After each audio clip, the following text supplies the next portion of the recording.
All right, what's up, y'all? Another week in the books and another new all-time high. So crazy market here. S&P 500 finishes a week at a brand new all-time high, as do the Qs here. And you got the very brief pullback, and here we are back at 2 to 3 plus ATR. So daily charts are extended, weekly charts are extended, and you look at the chart here of the S&P 500. It'll give you the impression at first glance that the entire market is bullish.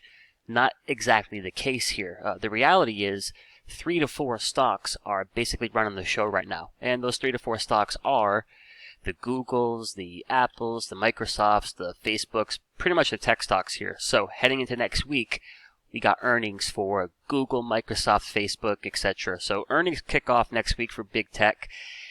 And I think, the huge question here is this nothing but a crazy push into earnings, and afterwards we're going to put in the top and start to roll over, or does the party continue? From a structural point of view, brand new daily squeeze here, so that's obviously bullish, and the weekly squeeze, we're only 3 weeks into firing long. So remember, with the weekly squeeze, there is always the potential for 5 to 8 weeks of momentum. So it's going to be interesting to see, do earnings kind of keep the party going and add a little bit of fuel to the fire, or does it bring an end to the show here? So definitely keep an eye on that. I think the market will certainly be in standby to see how earnings goes. And now with things up here at this extension, I'm waiting for a dip.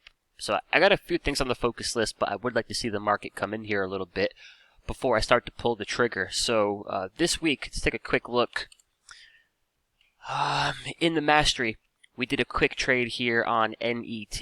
So picture perfect daily squeeze. You got the stacked DMAs, green 10x bars, and now something I'm working on here, you got the buy arrow. So I won't go into the detail on the buy arrow, but regardless, we sold the put credit spread on, I believe this was Tuesday, and we took it off there Thursday for about 70-75% of max profit. So there was no lack of setups this week, but man, did they take off quick. So Shopify gives you a couple days here, off it goes to 2 to 3 ATR. Roku, just unreal today, up 13%. So things are setting up, but they're taking off pretty quickly. So it is a fast-moving market. And, again, you look at the structure here, it all looks bullish.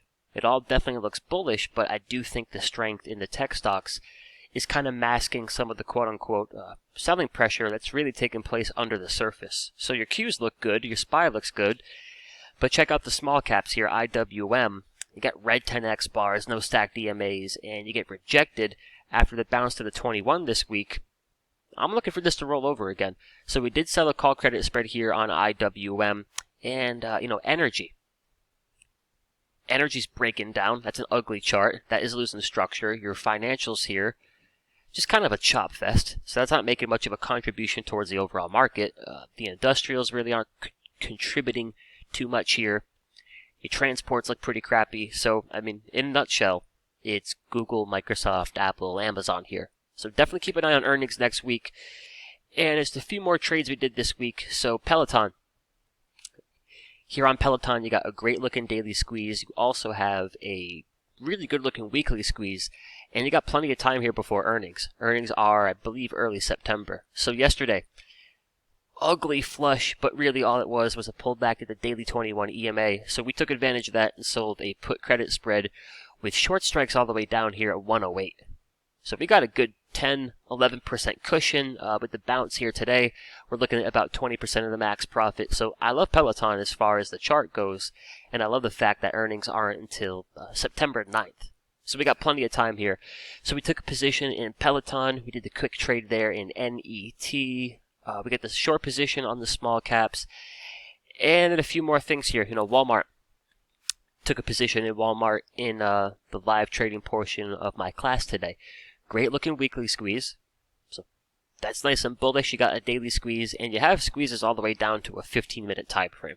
So the more squeezes, the merrier. You got a 4-hour, a 2-hour, a 1-hour, a 30, a 15-minute, etc., etc. So Walmart looks good here, and we also took a position today in Dropbox. So beautiful daily squeeze. You also have a bunch of other lower time frame squeezes setting up. So because earnings is right around the corner, we bought calls for the week of earnings. So we went with 30 strike calls, and we're looking for a move into new highs here ahead of the earnings announcement. So there's a few things we did this week, but my major focus here moving forward is going to be on the semiconductors. Beautiful daily squeeze setting up for the semis, along with, I think, one of the better weekly squeezes in the market. So obviously, AMD looks great here on your weekly chart. Qualcomm looks rock solid. I think that TSM, right, these are all good looking weekly squeezes. Where we have a position is in Broadcom. So in the mastery, we built a few positions here. We built one position rather, looking to add to it. But you got a great daily squeeze, you got the beautiful weekly squeeze, you got plenty of time before earnings, and the entire semiconductors are squeezing along with it. So I think you got a lot of edge there in something like a Broadcom. Now, one more thing here before I let you go. Take a look at NVIDIA. So NVIDIA gets the big flush here before the stock split. You get the bounce back last couple of days, and the structure is still spot on. We're at the 21 EMA, we have stacked EMAs, we have green 10x bars. The only thing we're missing here is a daily squeeze. So I do imagine if we can continue to trade early next week between +1 and -1 ATR, we should see a brand new daily squeeze here for Google. Now, taking into consideration the semiconductors are starting to squeeze off here on the daily and the weekly, could be an awesome time to look for a nice, probably for me at least, a put credit spread here in NVIDIA, looking for a push into earnings, and see if you can't get a move back into the highs. So I wouldn't throw in the towel here on NVIDIA just yet. But those are a few things we did this week, 2 different open positions, and I think that's where the easiest opportunity is going to be, is in the semiconductor basket. So do some scans there this weekend, build your watch list, Broadcom, AMD, Qualcomm, and then NVIDIA here if we get a new daily squeeze. They're all going to fit the bill with a good clean structure. So that's what I'm focusing on, y'all. And the huge question here, boom or bust after earnings. Google. And really the results don't matter. It's the reaction to the earnings results. So does the party continue here? Do we get another, day after day after day of momentum? Or is this just kind of your classic buy it into earnings and dump it afterwards? And all that obviously is to be determined. But I hope you all have had a good week here, and just a few things to keep in mind. It's a fast moving market, but once we're up here at 2 to 3 ATR, I suggest scaling down in position size. So I'll take something like a Dropbox.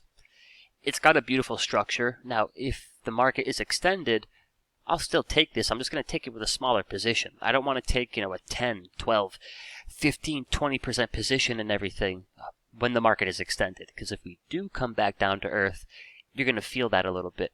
But with a 2 to 3% risk, you're not going to feel too much. So that's what I got for y'all. Hope you had a good week, and I look forward to seeing you all for morning prep next week. Talk to you soon. Oh, and I'll talk to you on Sunday with the Sunday focus list. So you hear from me soon.